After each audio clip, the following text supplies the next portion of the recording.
very special and happy Mother's Day to all mothers and grandmothers here today at Mercy Hospital Holy Family Chapel. We thank you for your love and your sacrifices and for your vocation. Mother's Day is celebrated in many countries today. Besides the United States, it's celebrated in the UK, in Turkey, in Australia, in Mexico, in Canada, in China, in Japan, and in Belgium. Mother's Day in the United States is an annual holiday celebrated the second Sunday in May.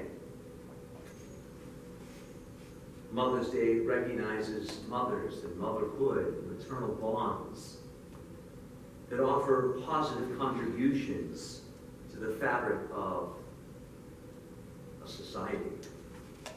Anna Jarvis, who established the first official Mother's Day, celebrated at St. Andrew's Methodist Church in Grafton, West Virginia, on May 10th of 1908.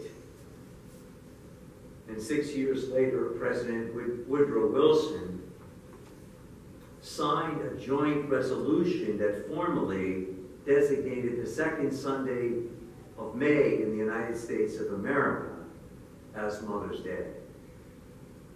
Traditions of Mother's Day is the church usually swells because mothers want you in church.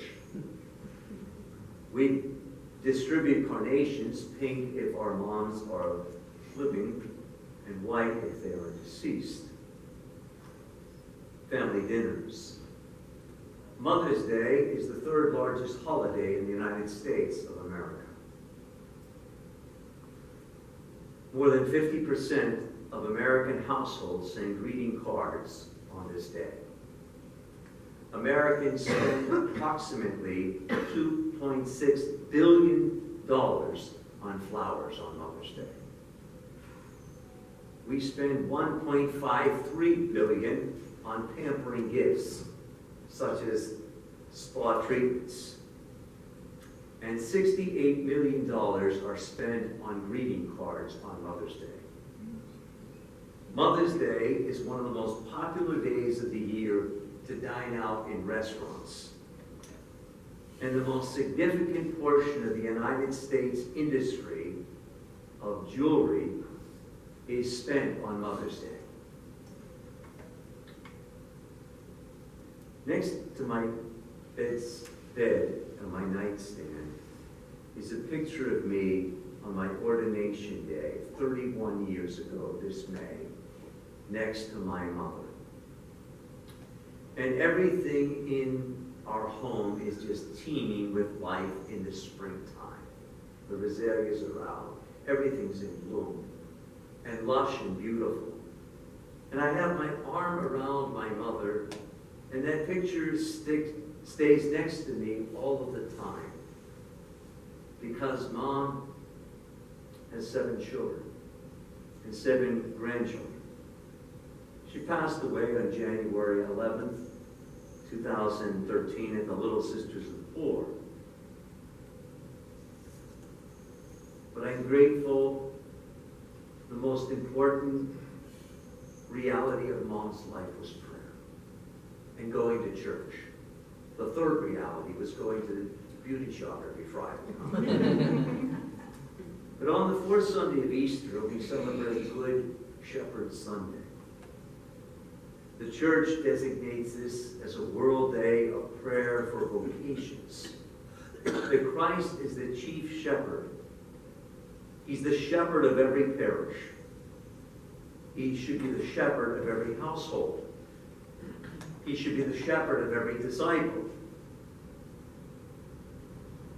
We should pray to the chief shepherd for an increase of vocations to serve the church, the permanent diaconate, priesthood, and consecrated religious life, because it is Christ's body.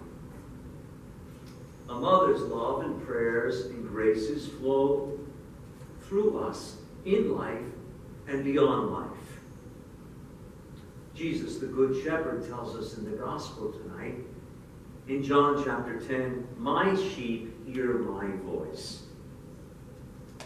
The primary step, I believe, to follow Jesus in our lives is to be still and listen. It's daunting in our world today to do that. Because if we don't do it, we will miss discernment. Discernment means to sift through, to sort out what our specific vocation in life is in the journey of faith, to draw closer to the Lord and closer to one another. I could remember as a child, Mom would have all of her children line up at the sink before they went off to school, and she would comb our hair back. And as the water was dripping over our face, she would make a sign on our forehead and say, "Go out and be a blessing to someone today." Those words have been tattooed on my soul, even at the age of 57.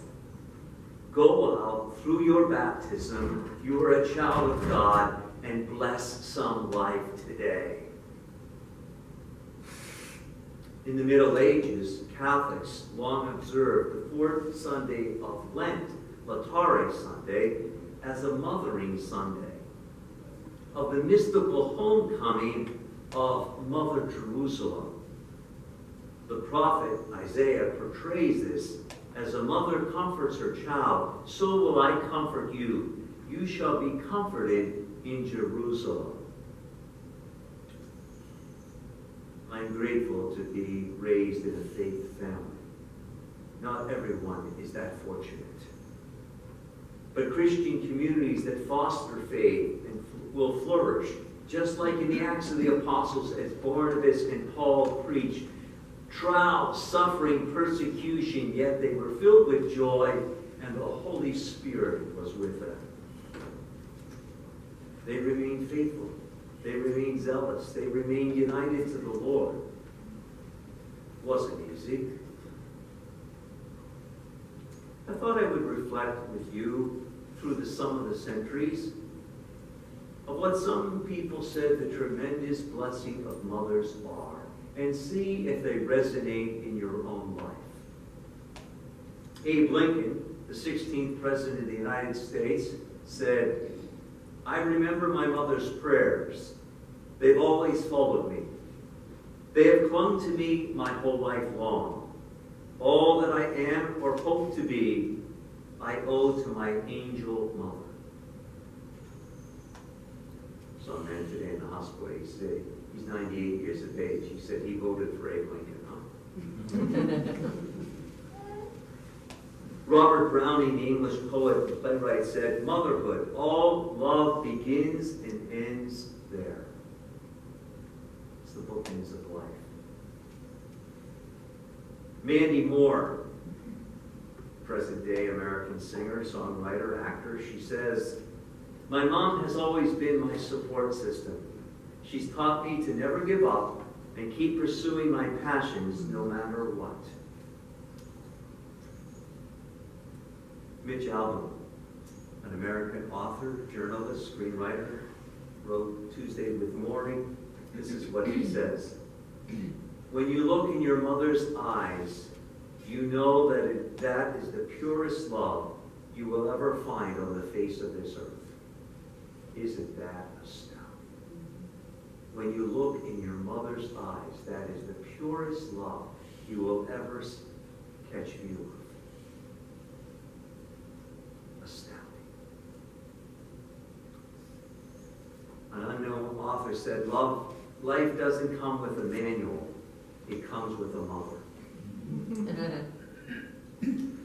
I love Venerable Fulton J. Sheen's words. He writes, "Every woman in the world was made to be a mother, either physically or spiritually, and the world is a better place." Jim McMint, an American businessman, writer, retired politician, he was the senator of South Carolina, he said, "One of the greatest titles in the world is parent. One of the greatest blessings in the world is to have parents. and to call them Mom and Dad.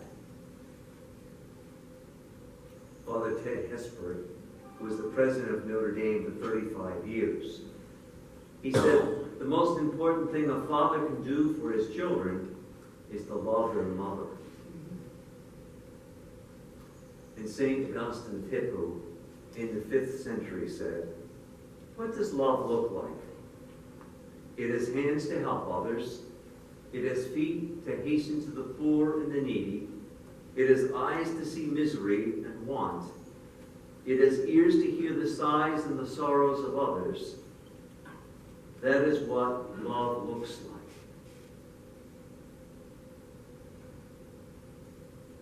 I remember once when I was praying in the church at St. Joseph, where I was pastor the last 10 years of Coriolis, when I had lost my mother. And a Felician sister gave me a book of Father Henry Nouwen called In Memoriam. And it was when he lost his mother. And in that book, Father Henry Nouwen says, a mother's love holds the entire universe together. I like that. It's a ribbon around our lives. No one knows our weakness. No one knows our heartbreaks. No one knows our tears. No one knows our fears. No one knows our stories. No one knows our sins. No one knows our dreams. No one knows us quite like a mother. And so during the month of May, today, throughout this month, we give thanks to God for mothers. For our own natural mother, our adopted mother, our spiritual mothers, and Mary, the mother of all who believe in her Son, Jesus. As we seek her help, her holiness, her humility, and her hand, that we would hear the voice of her Son, the Good Shepherd. Once we hear that voice and know that constant, tender love and care, we think and act different, we speak different, and we live different. I close with the words of Dorothy Day, a great convert to Catholicism, a great social activist. She said, we know God in the breaking of the bread. We are never alone anymore. Holy Mary, Mother of God,